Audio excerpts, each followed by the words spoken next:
இது உனக்கு. இப்ப இதுக்கு என்ன அவசியம் வந்தது? நீங்க இங்க ஆசீர்வாதம் பண்ண வந்திருக்கீங்க, எங்களுக்கு அதுவே போதும்.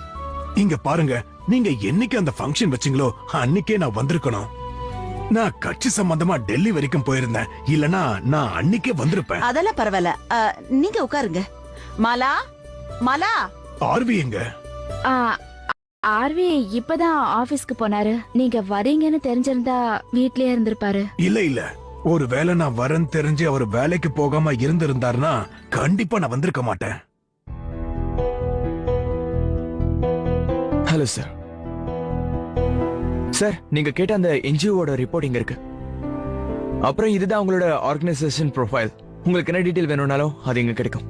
காஞ்சனா, இந்த பேரை எங்கேயோ நான் கேள்விப்பட்டிருக்கேனே. எனிவேஸ், இவங்க என்ஜிஓ என்ன செய்வாங்க? ஜெயில இருந்து ரிலீஸ் ஆனவங்களுக்கு அடைக்கலம் கொடுப்பாரு சார். வேலை செஞ்சு வாழ ஏதாவது வேலையை கத்து கொடுப்பாங்க. யாரு மேல டிபெண்ட் ஆகாம அவங்க மேல டிபெண்ட் ஆக கத்து கொடுப்பாங்க. சரி, அப்புறம் இந்த நந்திதா தாஸ்ங்கிற பொண்ணு? சார், இந்த பொண்ணு கொஞ்ச நாளைக்கு முன்னாடி தான் இந்த ஆர்கனைசேஷன்ல ஜாயின் பண்ணிருக்கா.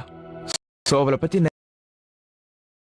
நிறைய டீடைல்ஸ் கிடைக்கல சார். ஆனா ஒரு விஷயம், இந்த என்ஜிஓட அபிஷியல் அண்ட் நான் அபிஷியல் விஷயங்கள் இவ தான் டீல் பண்றா. என் கூட ஒரு பொண்ணு வேலை செய்யறா. நாங்க 2 பேரும் இங்க ஒருத்தரை மீட் பண்றதுக்காக வந்தோம். அவரு இவளை கொஞ்சம் மோசமா பேசிட்டாரு. இவ அந்த விஷயத்தை ரொம்ப சீரியஸா எடுத்துக்கிட்டா. அதுவும் இல்லாம அவளுக்கு சொந்தக்காரங்கன்னு சொல்லிக்க யாருமே இல்ல. அதோட அவ யார லவ் பண்ணாலோ அவரையும் இவ தொலைச்சிட்டா. அப்படின்னா அவ மத்தவங்களோட கஷ்டத்தை புரிஞ்சுக்கிறவ. ஏதாவது சாதிக்கணுங்கிற நம்பிக்கை தரது காரணம் அதான். அடுத்தவங்களுக்காக வாழணுங்கிறவங்க மட்டும்தான் இந்த மாதிரி யோசிக்க முடியும்.